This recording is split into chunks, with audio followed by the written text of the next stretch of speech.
Questions about Donald Trump's health has now created a new health scandal swirling around the Trump administration. Get in line behind all the other scandals, the Epstein scandal, the tariff scandal, the crypto scandal.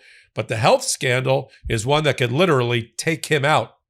And it's gotten so bad that while defending his health, JD Vance, the vice president, said out loud in an interview with USA Today that God forbid something happens to Donald Trump. Oh, here we go. He's ready to step in. I'm Michael Popok. You're here on Legal AF. Let's talk about Donald Trump's health because we have to, because of all the scandals that are out there and all the cover-ups that are out there. This is the one that literally could take Donald Trump out. And the question is the cabinet ready, willing, and able to use the 25th Amendment? And we're going to talk about the 25th Amendment of the Constitution. Are they ready to take him out on a moment's notice? What is happening with his hands? What is happening with this chronic venous insufficiency that's happening between his heart and his legs? And are we buying that his damaged hands and injured and mottled hands are just because he likes to do a lot of handshaking? That's not what we saw with the last time he was in the public eye. He's canceled the entirety of his presidential calendar from Tuesday until really today, other than a golf trip. Quite unusual for a president to go into hiding effectively. I'm going to talk more about it. I'm glad you're here. Take a minute, hit the free subscribe button if you like what we're doing on Legal AF. Public chatter about Donald Trump's health is not being quelled, not being tamped down by Fox News, and they're going crazy as a result. And whenever you have it, I can't remember a vice president in the last 50, 75 years having to say out loud to the media, don't worry, I'll take over if he can't do the job any longer. Now, where is this coming from? We noticed, including on the Midas Touch Network, a lot of problems with Donald Trump. An inability to walk in a straight line. The gait seems off, zigzagging along red carpets as he's meeting Putin. His inability to kind of hold a coherent thought. The rambling, even for him, the rambling nature of his impromptu press conferences. You know, he won't allow his handlers to take him out of harm's way. He'll stop on the way to the helicopter. He'll stop on the way to Air Force One. He'll stop in the tarmac. He'll talk to the press. He'll do press conferences. He'll phone into places. And it's always these rambling, what should be a 20-minute Q&A becomes an hour and a half unloading of every crazy thought in Donald Trump's mind. You know, another sign of the beginnings of dementia. Many of the things, I mean, I'm not a doctor, but I have lived with people, like including my own mother who passed away recently, who had dementia, frontal temporal dementia, and there are certain telltale signs. The bruising on the hands, the fact that he has to cover them up with makeup, is anybody buying that's from too much handshaking?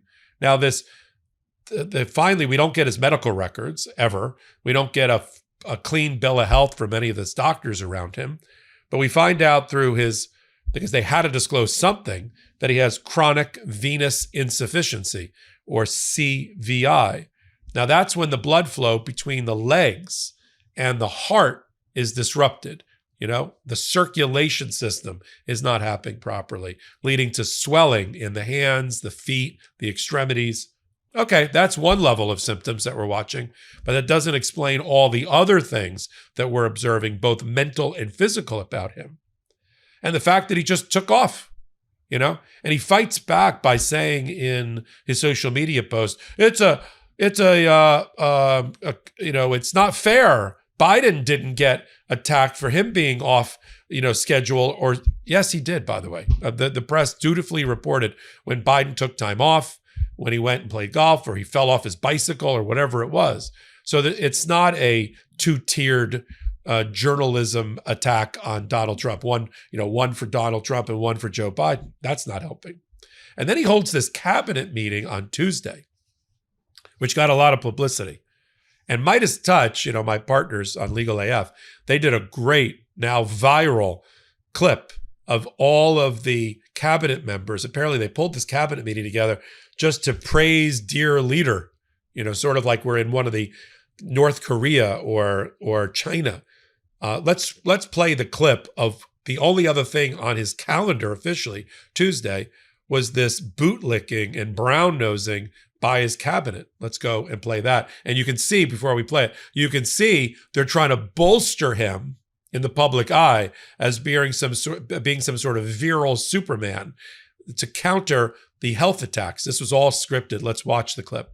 If you all haven't stopped by the Department of Labor, Mr. President, I invite you to see your big, beautiful face on a banner in front of the Department of Labor, because you are really the transformational president of the American worker, along with the American flag and President Roosevelt. Working for this government, for you, is the greatest honor of my life. I tell it to everybody, and I really do feel that way, and I thank you. You have breathed life back into the profession of law enforcement. Your respect for law enforcement is so incredible. It's making a difference. This is just such a great opportunity, really, to recognize your leadership as a true champion for working people. Well, everyone knows there's no stronger advocate for hardworking American families than you. Well, Mr. President, first of all, thank you for the opportunity to work for you. Our country has never been so secure thanks to you. You have brought us back from the edge. And there's only one thing I wish for, that noble committee finally gets its act together and realizes that you are the single finest candidate since this Nobel Award was ever talked about to receive that reward. It's pretty great to celebrate Labor Day with a builder who loves labor. The great Trump projects have come from the very men and women we're going into this weekend to celebrate. Thank you for saving college football, by the way. We're all very grateful.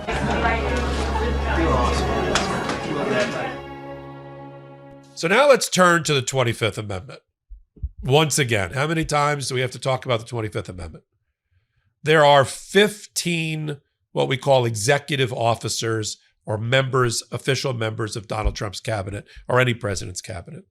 The 25th Amendment, Section 4, says that if a majority, so 8 out of the 15, along with the vice president, and it looks like JD Vance is already there, agree that the president is incapacitated, mentally, physically, or otherwise, they can vote to take him out. He's then out. The vice president is in. If the president objects, he files a written objection with Congress, and then there's another vote again after there's a little bit of a mini trial over this issue. And if again the majority of the cabinet and the vice president say, sorry, you're disabled, you're out.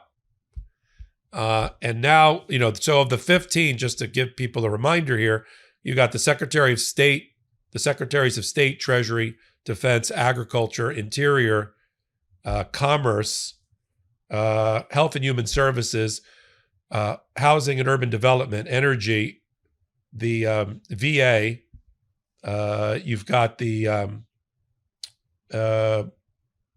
Education, Energy, and the rest. I think I hit them all. So that's the group that's got to get together. Now, there's some are lost causes, including the Attorney General. The Attorney General is in there as well. AG's never. Let's just go down the list. I doubt Treasury will do it. I doubt the Attorney General, Pam Bondi, will do it. I doubt Commerce, Howard Lutnick, will do it. But some of these other ones, like, and the Education Secretary won't do it, Linda McMahon. But some of these other ones, the VA and Housing, Agriculture, can you cobble together 8 people? But you still need JD Vance to go along. But hasn't he already sort of gone along with his statement that he's ready to step in? The fact that he's even pondering taking over? He's not even the heir apparent. According to Donald Trump, it's still a race. He still thinks Marco Rubio has a shot to take over the mantle of MAGA. I think at the end of the day, the more attention that we place on his health, the better it is. Because we need to get to the bottom of if he has a serious health condition. We need to give the permission and the permission structure to the cabinet to screw their courage to the sticking post and come up with 8 votes. And JD Vance looks like he's already dusted off his jacket, ready to take over. So that's why this health concern, yet another scandal, so many scandals swirling around the Trump administration. He's got his problem in the courts with 400 cases and his tremendous losing streak in the federal court system. He's got his Epstein scandal. We're still Labor Day Monday here on Legal AF, and we still don't have the Epstein files at all. So that scandal never went away. It's just gonna stick to Donald Trump throughout the presidency. Obviously, it also shows a muddled mind and inability to have, his executive function is not working properly. And now you've got, is he dying? I mean, we're all dying, but is he dying faster than we would have expected? Is he going to make it to the midterms? Is he going to make it to the end of the term? And what's he going to look like by that time? And the more we talk about it, the more we draw attention to it, the more we give permission to talk about it, the better it is for America. I'm not saying JD Vance is better, this 38-year-old, whatever he is, one-time author taking over. But, for people that are concerned that Donald Trump is completely out of his mind, maybe that switch is something that is better off ultimately for the American people. We'll continue to follow it. You're on Legal AF. Hit the subscribe button. Come on over to Legal AF Substack, where you can find all of the court rulings, legal filings, and the like on Legal AF Substack, along with live reporting that I'm doing twice a day, pulling together 2,000 and 3,000 people to talk about issues that are important, that have developed in the courts and otherwise, only on Legal AF Substack. So take a look over there as well. So until my next report, I'm Michael Popok. Can't get your fill of Legal AF? Me neither. That's why we formed the Legal AF Substack. Every time we mention something in a hot take, whether it's a court filing or a oral argument, come over to the Substack. You'll find the court filing and the oral argument there, including a daily roundup that I do called, wait for it, Morning AF. What else? All the other contributors from Legal AF are there as well. We got some new reporting. We got interviews. We got ad-free versions of the podcast and hot takes. Where? Legal AF on Substack. Come over now to free subscribe.